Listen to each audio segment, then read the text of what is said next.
Welcome to the Howie Silbiger Show on the True Talk Radio Network. Get in on the conversation. Call 1-877-669-1292.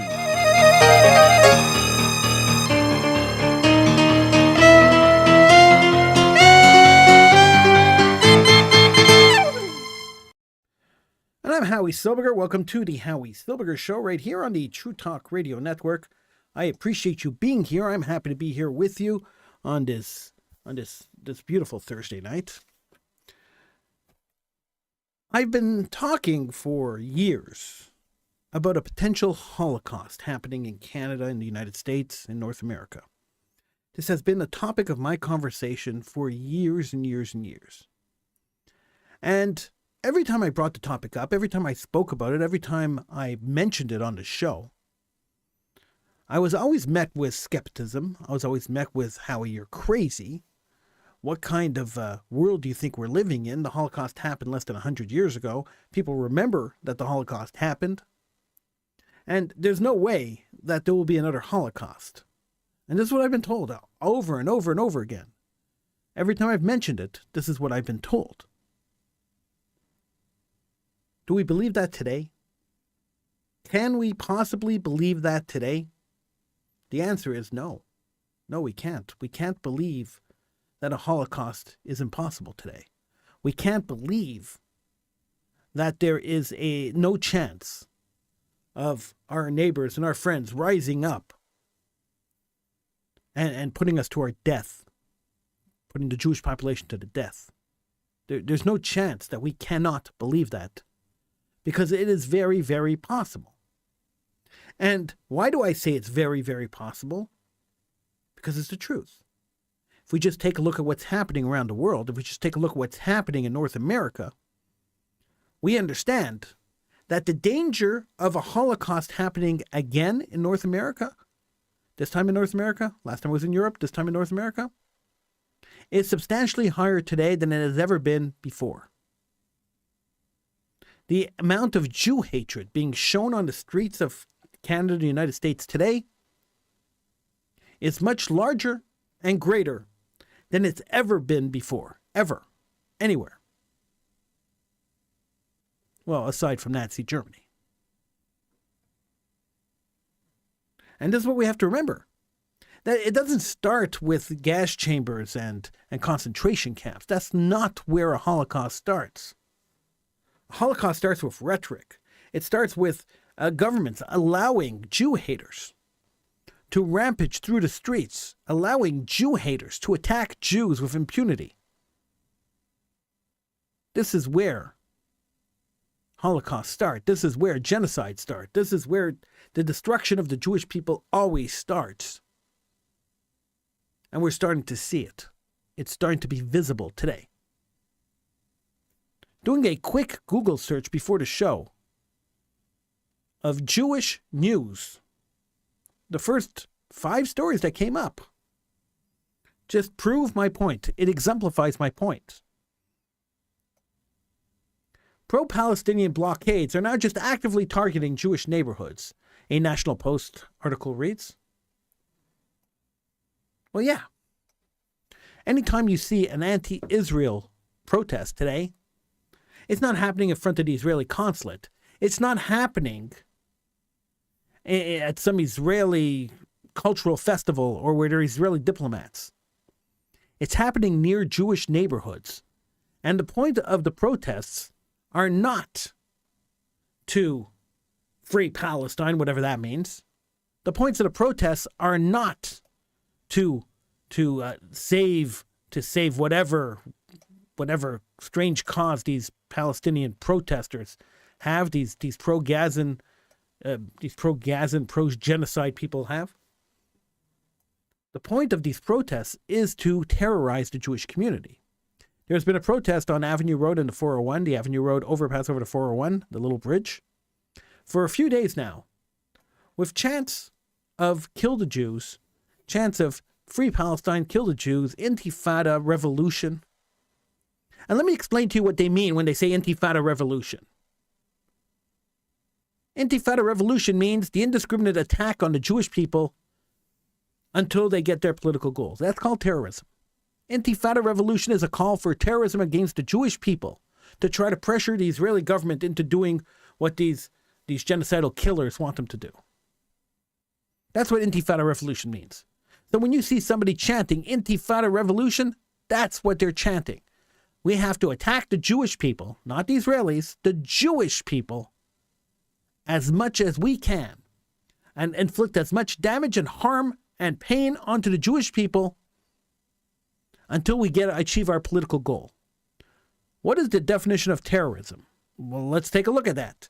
The Canadian definition of terrorism, so if you want to look at Canada's law, which pretty much mirrors the American definition of terrorism, so this is pretty much the law in North America, is the indiscriminate attack on a visible community for a political gain. So what is the difference between calling for intifada against the Jewish people and calling for a terrorist attack against Jewish people? Absolutely nothing. It's the same word. It's a different word, same meaning. So why are these people who are standing in public and calling for a terror attack or numerous terror attacks against the Jewish people not being arrested by the police? Why are governments not going after these people? One simple reason. And the Canadian Prime Minister keeps repeating it over and over and over again. They don't want to be accused of Islamophobia. That's the only reason. The only reason that Muslim people who are right now protesting, and they have the right to protest, I have no issue with them protesting. They have the right to stand for whatever cause, even if it is the cause of a genocidal terrorist death cult. If they want to stand for that, that's their prerogative. I have no problem with them standing and advocating and endorsing a genocidal death cult. That's fine. Everyone sees what they are, so if these people want to show what they are, I have no issue with that. The only issue I have is that there is legislation which bars people from calling for violence against other people. And so if in public, when somebody gets up in public and yells Intifada revolution, as they did in Montreal, as they did in Toronto, as they did in New York, as they did in Los Angeles, those people have removed themselves from their rights of freedom of speech, because you can't advocate, you can't incite violence against another people, and should have been arrested. But they have not been arrested, and this is the issue I have. Why have they not been arrested? So the people blocking the overpass in Toronto, the Avenue Road overpass that goes over to 401 in Toronto, yelling Intifada revolution and kill the Jews, free Palestine, perhaps they should be arrested instead of being protected by the Toronto City Council and Police Department. So the Toronto Police Department released a statement this morning saying, yeah, the 401, the Avenue exit over to 401, the Avenue Bridge over to 401 will be closed for the safety of the protesters and the safety of the people. Now, the only reason that people would be protesting there in that particular location, as pointed out by Anthony Housefather, who's a Liberal MP in the Canadian government, the only reason people would be protesting in that location is simply because that's the heart of the Jewish population of Canada, the largest Jewish community in Canada. That is the heart of the largest Jewish community in Canada. That's why. No other reason. To instill fear into the Jewish population. To instill unease into Jews living in Canada. How disgustingly sad is that? And under the guise of freedom of expression, freedom of protest, under the guise of the Canadian Charter of Human Rights, the Toronto Police Department and government are allowing these people to stay there and to block off that intersection and to continue to call for the indiscriminate attack on Jewish people. It's shameful. It's shameful for a country like Canada, who has a shameful past, by the way, in the way they deal with the Jewish community, but this is even more shameful. And if, God forbid, there is an attack, oh, wait, there was an attack on the Jewish community. I won't finish the sentence because there has been an attack on the Jewish community.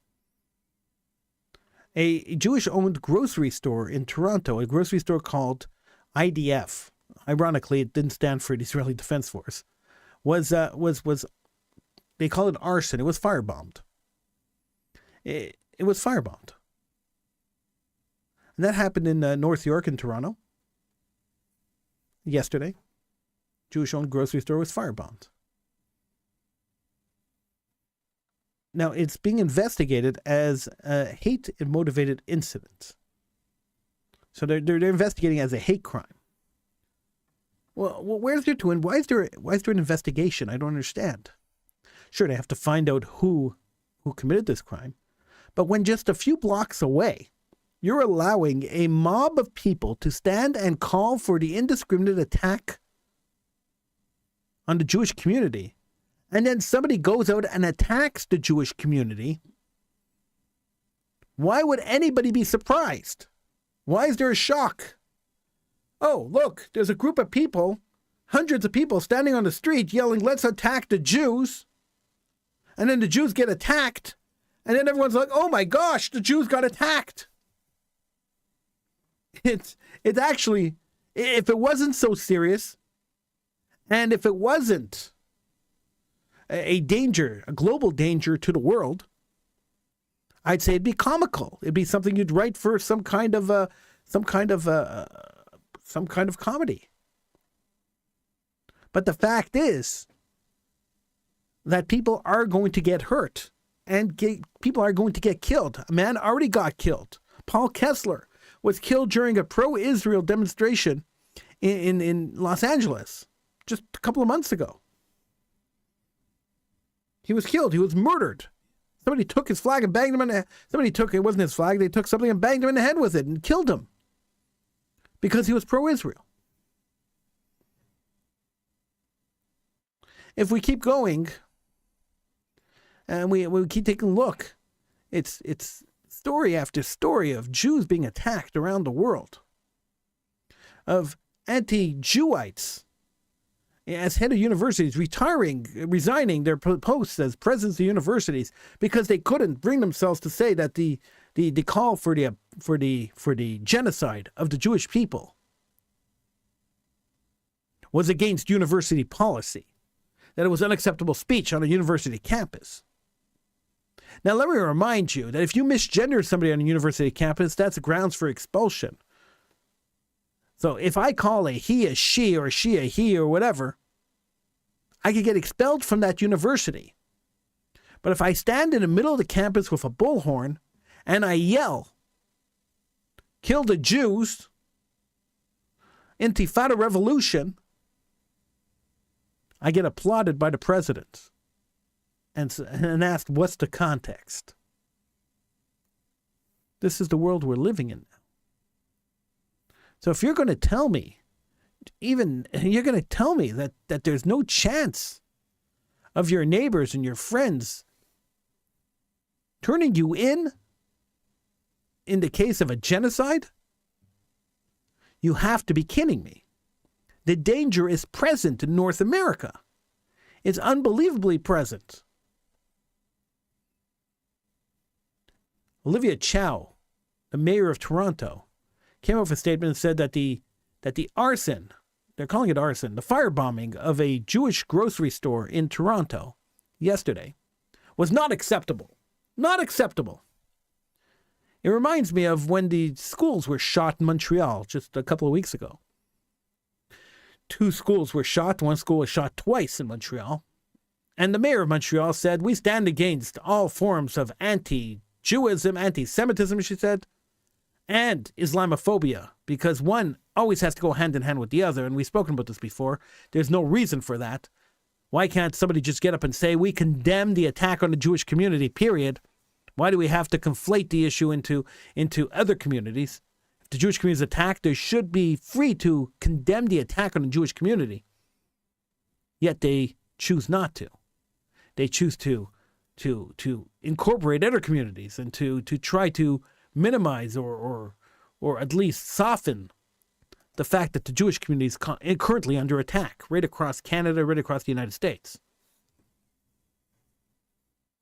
And why would they want to minimize that, do you ask? Because Jewish life is not valued. I'll tell you now, and it's the honest truth. If there were protests on the streets saying that trans people should be thrown into concentration camps, trans people should be gassed, trans people should be burned, intifada against the trans people, there would be arrests, unbelievable arrests. People would be lambasted in the media. They would be arrested. They would be tried for transphobia, for hate mongering. And there wouldn't even be a question, and they'd be applauded by everybody in Canada. Everybody would applaud them. Everybody in the United States would applaud them. And that's the honest truth. If it was a rally, a KKK rally against black people, they would be shunned. The police would come in and they'd call in all their forces, and they would physically remove these people from the streets. But when people stand on the street and call for the indiscriminate killing, the indiscriminate attack on the Jewish community, not a word. The government says, oh, it's Islamophobic if we say anything. There's a war happening in Israel. A war that Israel did not start. Now, we all seem to lose track of what's happening. The scorecard keeps getting muddled. But the truth is that Israel did not attack Gaza. Gaza attacked Israel. The government of Gaza, Hamas, attacked Israel, killed 1,200 people in one day. No country that's worth their salt would sit back and accept that, not retaliate in some way.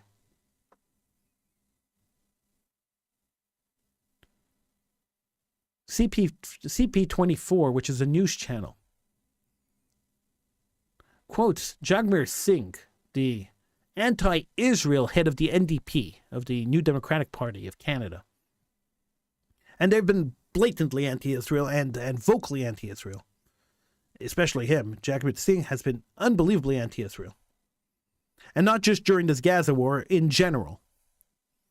He urged solidarity, respect, and amid the heightened fear in the Jewish and the Muslim communities.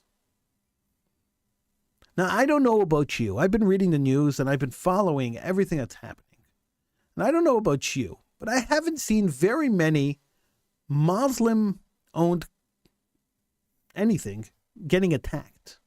I haven't seen very many Jews standing in Muslim communities yelling, "Gas the Muslims." I haven't seen very many Jews standing anywhere yelling, Muslims must go. I haven't seen any Muslim bakeries or Muslim delis being bombed. Yet somehow, politicians can't bring themselves to say that the Jews are being attacked and the Jewish communities in Canada are fearful for their lives and the lives of their children. But always has to conflate it with something else. Because Jews cannot, and I repeat it, Jews cannot ever be the victim. In the woke-filled world we live in, Jews could never, ever be the victim. Because if Jews were the victim, then we would have to empathize with them. Then the world would have to empathize with them. If the Jews were the victim, then the world would have to believe that Jewish women were raped and beaten and tortured on October 7th. If Jews were the victim, then we'd have to acknowledge the fact, the world would have to acknowledge the fact that there are still hostages being held by Hamas, still hostages as young as 10 months old being held by Hamas, babies. If the Jews were the victims, the world would have to recognize that on October 7th, not only were men, women, and children killed, murdered in their homes, in their beds, not only were families burned alive and women raped, but men were raped too, and children were raped. This is all coming from testimony from Hamas people who were there, the people who committed the crimes, all admitted after they were caught that this is what happened. But they didn't have to admit it. You didn't have to hear them say it. They recorded their atrocities on their cell phones, on their GoPro cams, and they live streamed it on various websites. So they don't have to admit it. They documented it. And here we are, looking at mobs of anti-Jewish people running through the streets, yelling, screaming, demanding a campaign of indiscriminate attacks on the Jewish population. And the government remains silent. And there are still Jews, lots of Jews, who tell me that they're still supporting the government. I don't understand how. I don't understand why. I'm hardly ever, I've been doing this show for a very long time. I'm hardly ever lost when it comes to politics and when it comes to people's reaction to different political events. I'm hardly ever lost in that. But Jews who support this indiscriminate killing of Jews and the call for indiscriminate killing of Jews, Jews who stand behind a government who won't protect their communities, I'm lost to try to understand that or try to explain that. Just totally lost. Maybe you understand it. I sure the heck don't. Before I sign off tonight, I wanted to talk a couple of seconds about Stanley Asher. A couple of weeks ago, Stanley Asher passed away, and he was well known in the Montreal community. He was well known. He was he was a documentary maker. He made along with Dov Okinawa, he made the documentary Montreal Memories. You can find it on YouTube, which talks about old Montreal and the old Jewish populations of Montreal. He gave walking tours in his younger years. And he was always dabbling, and he was always busy in radio. He was a teacher, a high school teacher, then a college teacher.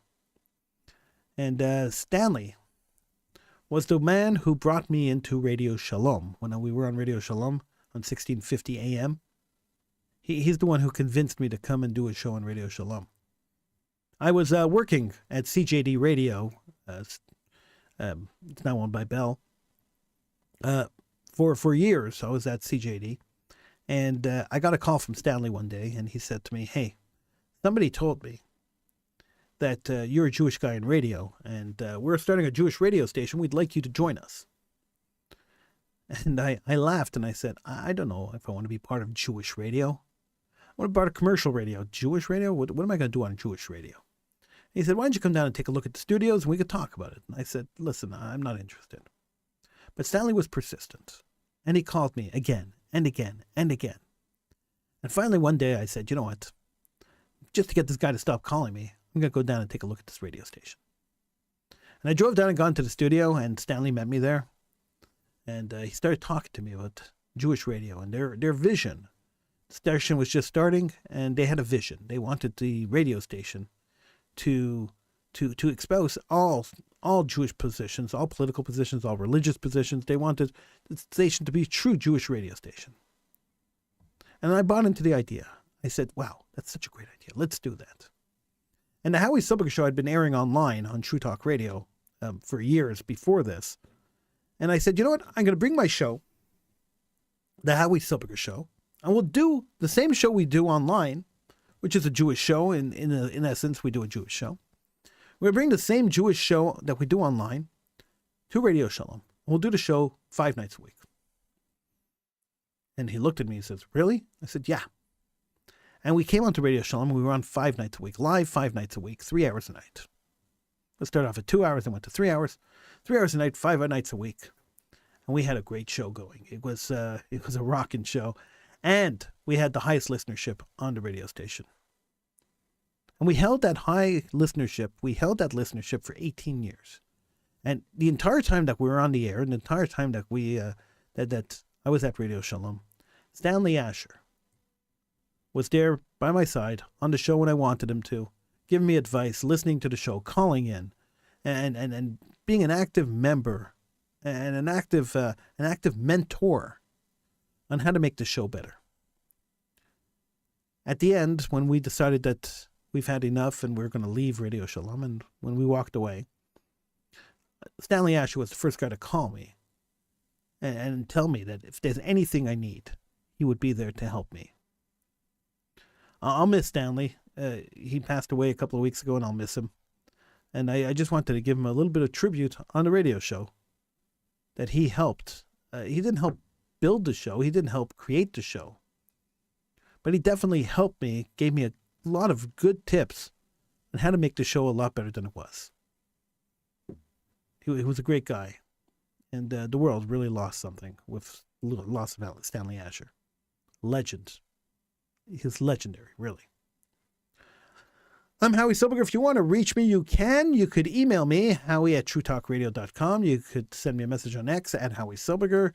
On TikTok, I'm Howie.Silbiger. And on Facebook, you could like the Howie Silbiger Show. You could, of course, if you want, you could subscribe to the podcast from your favorite podcasting service. And you could download the True Talk Radio Network app, where we have all sorts of programming airing on True Talk Radio. So there's a lot of things you could be doing. And the show is live, by the way. I'm doing the show live right now on a Thursday night. I didn't put the numbers up to call because I had a lot to get off my chest, but normally we'll take calls, and we'll be back next week right here on the Howie Silbiger Show. Thanks for joining me.